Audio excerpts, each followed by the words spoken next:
ಬೆಳಗಾವಿ ಕಾರ್ಯಕ್ರಮದ ವೇದಿಕೆ ಮೇಲೆ ಸಿಎಂ ಸಿದ್ದರಾಮಯ್ಯ ಅವರು ಅಧಿಕಾರಿಯೊಬ್ಬರ ಮೇಲೆ ಕೈ ಎತ್ತಿದ್ರು. ಈ ವಿಚಾರ ವಿಪರೀತ ಟೀಕೆಗೆ ಗುರಿಯಾಗಿತ್ತು. ರಾಷ್ಟ್ರ ಮಟ್ಟದಲ್ಲಿ ಕೂಡ ಸುದ್ದಿಯಾಗಿತ್ತು.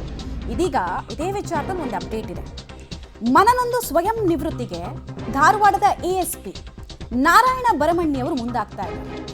ಸಂವಿಧಾನ ಬಚಾವೋ ಅಂತ ಏಪ್ರಿಲ್ 28ನೇ ತಾರೀಕು ಒಂದು ಕಾರ್ಯಕ್ರಮ ನಡೀತು. ಸಿಎಂ ಮನವೊಲಿಸಿದ್ರು ಕೂಡ, ಅಂದರೆ ಸಿಎಂ ಇರ್ಬೋದು ಅಥವಾ ಅವರ ಕ್ಯಾಬಿನೆಟ್ನ ಮಿನಿಸ್ಟರ್ಸ್ ಇರ್ಬೋದು, ಎಲ್ಲರೂ ಕೂಡ ಏನೋ ಆಗೋಗಿದೆ, ಆಗಿದ್ದಾಯ್ತು, ಮರೆತು ಬಿಡಿ ಅಂತ ಹೇಳಿದ್ರೆ ಮರೆಯೋದಕ್ಕೆ ರೆಡಿ ಇಲ್ಲ ಎಎಸ್ಪಿ ನಾರಾಯಣ ಬರಮಣ್ಣಿ ಅವರು. ಬಿಕಾಸ್ ಸಾವಿರಾರು ಜನರ ಮುಂದೆ ಅವ್ರಿಗೆ ಆದಂತಹ ಅಪಮಾನ ಅದು.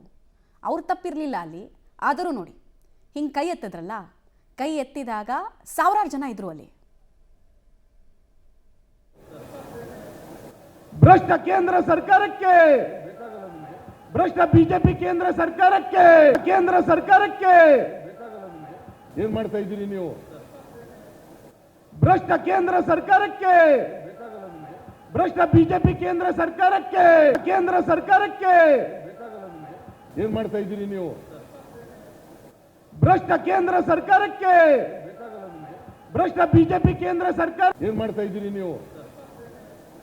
ಭ್ರಷ್ಟ ಕೇಂದ್ರ ಸರ್ಕಾರಕ್ಕೆ, ಭ್ರಷ್ಟ ಬಿಜೆಪಿ ಕೇಂದ್ರ ಸರ್ಕಾರಕ್ಕೆ ಡೀಟೇಲ್ಸ್ ಕೊಡ್ತಾರೆ. ಮುರಳಿ ನೇರ ಸಂಪರ್ಕದಲ್ಲಿ ಜಾಯ್ನ್ ಆಗ್ತಾರೆ. ಮುರಳಿ, ಸಹಜವಾಗಿ ಕಷ್ಟಪಟ್ಟು ಓದ್ಕೊಂಡು ಬಂದಿರ್ತಾರೆ, ಎಕ್ಸಾಮ್ ಕಟ್ಟಿ ಶ್ರಮ ವಹಿಸಿ ಅಧಿಕಾರಕ್ಕೆ ಬಂದಿರ್ತಾರೆ. ಬೇರೆಯವ್ರ ಥರ ದುಡ್ಡು ಹಂಚಿ ಅಧಿಕಾರಕ್ಕೆ ಬಂದವರು ಅಲ್ಲ ಅಲ್ವಾ? ಅವ್ರಿಗೆ ಆದಂತಹ ಒಂದು ಸೆಲ್ಫ್ ರೆಸ್ಪೆಕ್ಟ್ ಇರುತ್ತೆ. ಸೆಲ್ಫ್ ರೆಸ್ಪೆಕ್ಟ್ ಮುಂದೆ ಬೇರೆ ಯಾವುದು ದೊಡ್ಡದಂತ ಅನ್ಸಲ್ಲ ಅಧಿಕಾರಿಗಳಿಗೆ. ಇವ್ರನ್ನ ಕನ್ವಿನ್ಸ್ ಮಾಡೋ ಕೆಲಸ ಹೇಗಾಗ್ತಾ ಇದೆ? ಹಿಂಗೇನಾದರೂ VRS ಅನ್ನು ಇವ್ರು ತೊಗೊಂಡ್ಬಿಟ್ರೆ ಸರ್ಕಾರಕ್ಕಾಗುವಂತಹ ಅತಿ ದೊಡ್ಡ ಮುಜುಗರ ಇದು ಮುರಳಿ.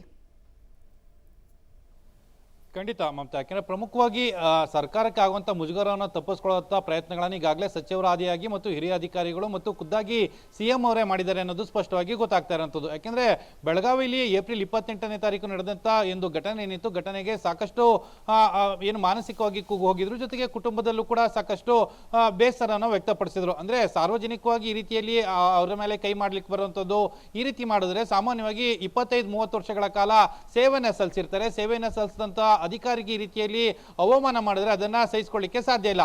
ಇನ್ನೂ 3 ವರ್ಷಗಳ ಕಾಲ ಅವರಿಗೆ ಸೇವೆ ಇದೆ, ಇನ್ನೂ ನಿವೃತ್ತಿ ಹೊಂದಲಿಕ್ಕೆ 3 ವರ್ಷಗಳ ಕಾಲ ಇದೆ. ಆದರೂ ಕೂಡ ಅವರು ಸ್ವಯಂ ನಿವೃತ್ತಿಯನ್ನ ಪಡ್ಕೊಳ್ಳೋದಕ್ಕೆ ಪ್ರಯತ್ನಗಳನ್ನ ಮಾಡ್ತಾ ಇರೋಂಥದ್ದು. ಆದ್ರೆ ಸರ್ಕಾರದಿಂದ ಈ ರೀತಿಯ ಏನೋ ಅದನ್ನ ತಪ್ಪಿಸ್ಲಿಕ್ಕೆ, ಅಂದ್ರೆ ಸ್ವಯಂ ನಿವೃತ್ತಿಯನ್ನ ವಾಪಸ್ ಪಡ್ಕೊಳ್ಳುವಂತ ಪ್ರಯತ್ನಗಳನ್ನು ಕೂಡ ಈಗಾಗಲೇ ಮಾಡ್ತಾ ಇದ್ದಾರೆ. ಯಾಕಂದ್ರೆ ಖುದ್ದು ಪರಮೇಶ್ವರ್ ಅವರೇ ಹೇಳಿರುವಂಥದ್ದು, ಆ ರೀತಿಯನ್ನು ಕೂಡ ಮುಂದುವರಿಯ ಪ್ರಯತ್ನಗಳು ಸಾಧ್ಯ ಆಗಲ್ಲ. ಯಾಕಂದ್ರೆ ಈಗಾಗಲೇ ನಾವು HK ಪಾಟೀಲ್ ಇರ್ಬೋದು ಮತ್ತು ನಾನು ಇರ್ಬೋದು, ಇಬ್ರು ಕೂಡ ಮಾತುಕತೆಯನ್ನ ಮಾಡಿದ್ವಿ. ಜೊತೆಗೆ ಅವರಿಗೆ ಪೋಸ್ಟಿಂಗ್ ಅನ್ನ ಕೊಡುವಂತ ಪ್ರಯತ್ನಗಳನ್ನ ಮಾಡ್ತೀವಿ ಅಂತೇಳಿ. ಅಂದ್ರೆ ಈಗಾಗಲೇ ಗಾಯ ಆಗಿದೆ, ಗಾಯಕ್ಕೆ ಬೆಣ್ಣೆ ಸವರುವಂತ ಒಂದಷ್ಟು ಕೆಲಸಗಳನ್ನ ಮಾಡ್ತಾ ಇದ್ದಾರೆ.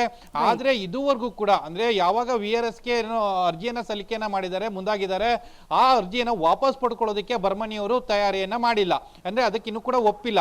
ಅಂದ್ರೆ ಸಿಎಂ ಅವರೇ ಖುದ್ದಾಗಿ ಕರೆಸಿ ಅವರನ್ನ ಮಾತುಕತೆಯನ್ನ ಮಾಡಿ ಈ ರೀತಿಯ ದುಡುಕು ನಿರ್ಧಾರಕ್ಕೆ ಕೈಗೊಳ್ಳಬೇಡ ಅಂತೇಳಿ ಮನವಿಯನ್ನ ಮಾಡಿದ್ರು ಕೂಡ ಯಾವುದೇ ರೀತಿಯ ಅಂತಿಮ ನಿರ್ಧಾರಕ್ಕೆ ಬಂದಿಲ್ಲ. ಈ ಹಿನ್ನೆಲೆಯಲ್ಲಿ ಸರ್ಕಾರಕ್ಕೆ ಇದೊಂದು ದೊಡ್ಡ ರೀತಿಯ ಮುಜುಗರ ಆಗಿರುವಂತದ್ದು. ಅದನ್ನ ತಪ್ಪಿಸಿಕೊಳ್ಳುವಂತ ಪ್ರಯತ್ನಗಳನ್ನು ಹಿರಿಯ ಅಧಿಕಾರಿಗಳು ಮತ್ತು ಸರ್ಕಾರದ ಲೆವೆಲ್ ಅಲ್ಲೂ ಕೂಡ ಮಾಡ್ತಾ ಇರುವಂತದ್ದು. ಮಮತಾ, ಧನ್ಯವಾದ ಮುರಳಿ ತಮ್ಮ ಮಾಹಿತಿಗಾಗಿ.